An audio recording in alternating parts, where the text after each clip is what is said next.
Girls can come in many different ways. There are girls who are nice, girls who are kind, girls who are lovely, girls who are rude, girls who are grumpy, girls who are mad, girls who are mean. One could say there's a lot of mean girls in the world, of ton of them. When it comes to Mean Girls, the film about Mean Girls, the most I know about it for the longest time were vague memes and an abandoned yet scheme. It was the type of film that immediately glows me on the surface to watch it, not looking too distinct from other traditional high school work about athletic girls, nor thinking I would ever want to watch it out of interest.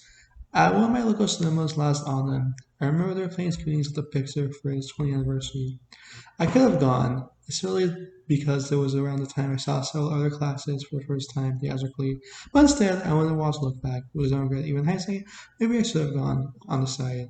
As I've grown to check out more of these teen films that were foreign to me in the past, I decided to give it a look out of my own curiosity, and I really liked it. I was surprised. I thought it would be either something I'd be bored out of my mind with, or find this an essence of a beloved film that I think is just fairly alright. For myself, I thought Mean Girls was great, and I've only grown to like it more with time. I thought this would be a good display to explain why its clever script and execution make it a more interesting and dynamic film than one may expect it to be. Loosely based on the 2002 self-help book Cream Bees and Wannabes, the film follows Kaylee Heron, a transfer student from Africa, arriving at an American high school. Her life is the best due to being homeschooled until now, which leads to some mockery. Not helping her in this unfamiliar environment is her meeting the plastics, a group of popular blasts led by the crew under its Regina George, who decides to take poor Kaylee under her watch. What seems pleasant at first, as Kaylee gets to know life in this fresh sense, that is until she falls for her boyfriend, and what leads is a ton of revenge drama as many have tried to knock Regina off her creepy high horse with all the madness and backstabbing of Alice and girls. What the type of plot it has from the events of a Jingle Bell performance or attending a high school party. It sounds as interesting as what has happened to a ham sandwich without cheese. But that's when the execution is queen. The humor of what Mean Girls is what makes it well delight with all these petty conversations each girl has to an absolute whirlwind of teenage craziness that I can't help but admire despite how mean it gets. The delivery of the lines that Sean Connery and why. On paper, lines such as "boo, you horror," "that's so fast" are inherently normal, but due to how they actually are directed and written, it's quite humorous. Take the line of, "and I want my pink shirt back," which is a conventional expression, but it's the presence that makes it come alive from how the film portrays it. There's this kinetic energy through each scene that never goes away. That's both exaggerated enough to have constant energy to it, but also not pushing itself to be too much where it goes too far with it. Allowing a fair bit of barely in between to breathe down. Think back to the scene of Karen hugging the for saying their Jingle Bell Rock and being a total dud, sewing a heart in one of the plastics, or when Katie spends more time together with Janice and Damian on the grass. See, it's foreign to the school's hierarchy they speak of, unaware of also a later, but also in overhead. And that goes for how sharp the screenplay is written to be. There's not well on the surface, but I look here so far before it runs out. The jokes from original rank stand out are a knockout and charisma. Of course, there's the famous four-way call scene that's really things stings, but also allows the deals of the characters to be exhibits. So as Regina calls Karen the prettiest, I that seems to be the spring fling queen before walking by and the king that she does time and feels back.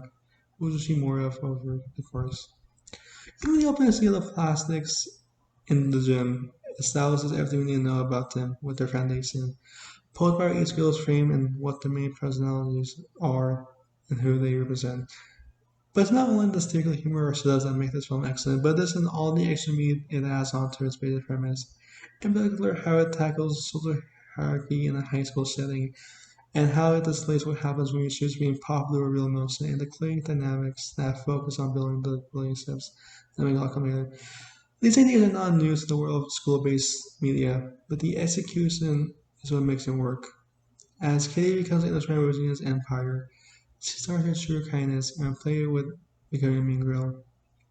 There's this Aster parallel between Regina's influences powered by her solar power, because otherwise she's lacking necessarily as a flightless fish, while Kaylee so probably becomes this mean girl herself and plays it off for his own, fully and family spent together. Like many foils that most are ancillary to either high girl, they're a similar piece of villain disposal strength. Their exchange are just another thing entirely. It's all really charismatically wonderful. The structure is normal, but it was his personality. Of course, none of this would be possible without character. All the actors make the most out of these stories. Notably, McAdams as Regina, who's an absolute blast in Monarchy of ungodly fun and being such a mean girl I can't just look away. Kaylee starts as a nice foreign girl getting accustomed to his life, while Regina, despite her dumbness and other things, is an excellent soul manipulator and force to be dealt with, who starts to influence Kaylee's into transforming to be like her demeanor, before Kaylee realizes to win this faithful lime game when she lost. Meanwhile, Regina gets hit by a bus, and I think it's when at how first Kaylee almost gets hit by a bus in the start. It correlates to how while Kaylee needed to get a bus hit, foreshadowing how she will be able to control herself and reflect that she lost a kind soul. Regina needed to realize that perhaps she should channel her anger issues into school sports instead. I've thought about the two enough. There's also a few fine folks I like too of the other mean girls. There's Karen, a bit of Nick herself, about the least evil of the classics, with a sheer personality to swirl. More naive to make people happy than not with her engagement with Katie, and as seen as a her example of the performance. Or a combination of having time to cheer up Regina after see her breakup. All three of them go to her bed, even if funny enough, her actress doesn't actually like Taco Bell. She makes a solid foil and sort of happiness, and drives the other characters forward in how to choose Grits, who walks the line between Karen's softness and Regina's hardness. She creates a tension like the latter of her insecurities that she hides, but also sweet to the others when her leader is not there, evident by Aaron to how much hierarchy Regina controls in the school, adding on to how excellent a manipulator she is when she's low with soul status. She doesn't want to see in this invites Katie to set at once with her jaw hesitating, trying to account for how the rest of the film will play out.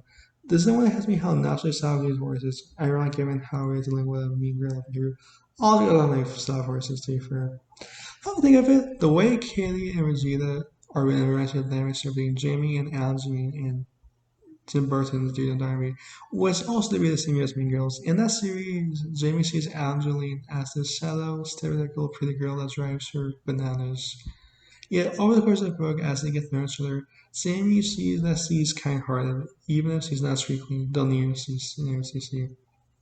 I imagine that, except Jamie gets corrupted by the news of what she believes Angeline is, and how you end up with Kaylee and Regina. We fully see how Kitty's own insanity and curiosity get the best of her, all falling victim to Regina's influence. All for a brat with insecurities from her weight to how people really think of her, where it takes until Katie's realizing that Regina wants to pay back at her that to make her snap out of it. What I appreciate about Mean Girls is how it takes these relationships and due to the pacing allowing for it all to feel believable.